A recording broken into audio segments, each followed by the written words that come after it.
So when Cyrus the Great, the guy who literally built the massive Persian Empire, died, he left some impossibly big shoes to fill.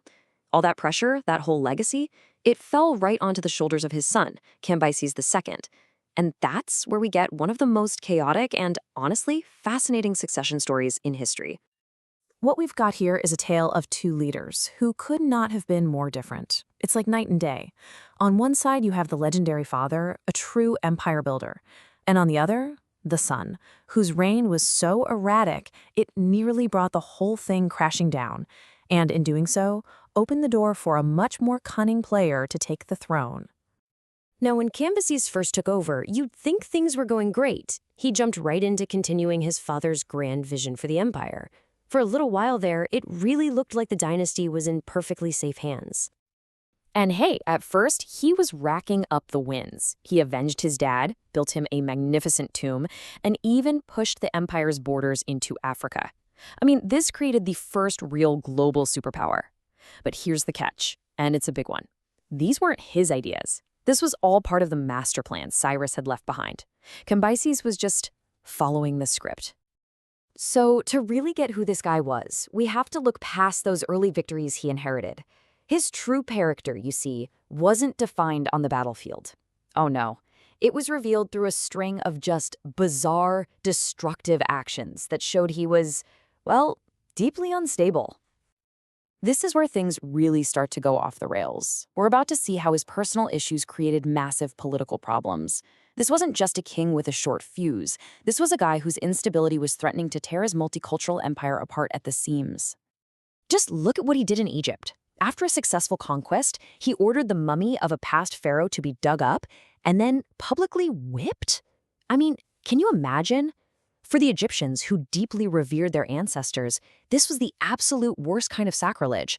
In one single act, he destroyed all the diplomatic work his generals had done. And it wasn't just the Egyptians he went after. Get this, he's visiting a Greek temple and sees a statue of their god Hephaestus, who was known as a lame craftsman.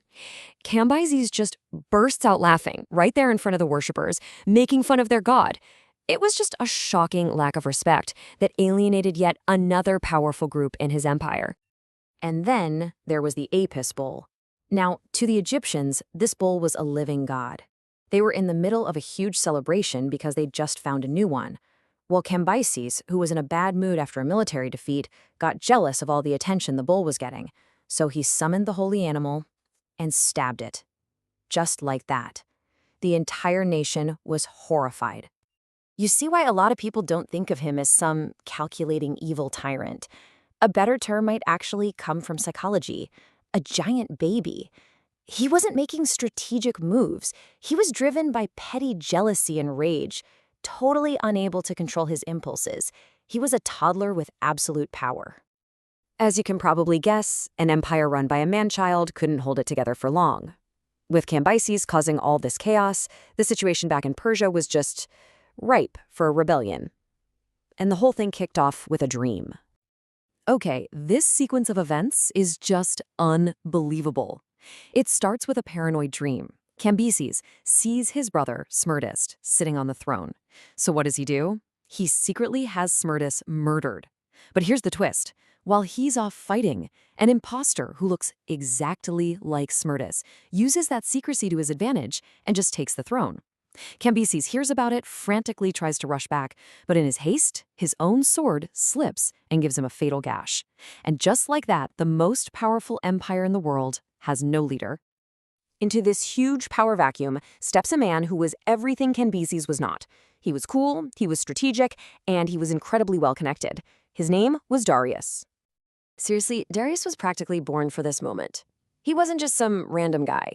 He was a high-ranking noble, had been personally mentored by Cyrus the Great, and, get this, he was the commander of the Immortals, the emperor's own elite bodyguard. He knew everybody who was anybody. He was perfectly positioned to make his move. So according to the official history, the version Darius himself made sure everyone heard, his rise to power was this heroic saga. He figures out the guy on the throne is a fake. He gets 6 other loyal patriots together. They storm the palace and they kill the usurper, saving Persia. It's a great story. Sounds like an action movie. And his cleverness didn't stop at the coup. To decide who among the 7 conspirators would be the new king, they agreed that whoever's horse neighed first at sunrise would get the crown. Well, the night before, Darius had his stable hand bring his stallion to a mare right at that spot. So the next morning, his horse recognizes the scent, neighs immediately, and boom, Darius wins the throne. Cunning, right? But here, this is where the story gets really interesting, because that whole heroic tale of unmasking a phony king, well, it might not be the whole truth. Not by a long shot. That official account sounds amazing, right? Almost too amazing, like a perfectly crafted Hollywood script. And when you start looking a little closer, you start to see some pretty major plot holes. So you've got 2 competing theories.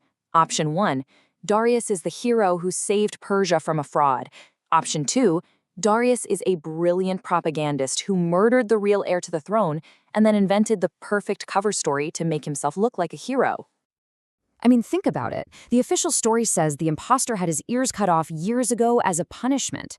So are we supposed to believe that a man with no ears was ruling the empire and nobody noticed? Not his servants, not his advisors, not even his own wife, who happened to be the daughter of Cyrus the Great? The alternate theory starts to sound a lot more likely. The man Darius killed was the real Smerdis, and the imposter story, just an absolutely brilliant piece of political spin to justify a violent power grab. And that's the question that just hangs over everything. Darius went on to become Darius the Great, one of the most successful emperors in history. But was his entire, magnificent reign, all that glory, all those achievements, built on a ruthless murder and one of the most effective lies ever told? It really makes you wonder, doesn't it? How much of history is what actually happened, and how much of it is just the story the winner got to write?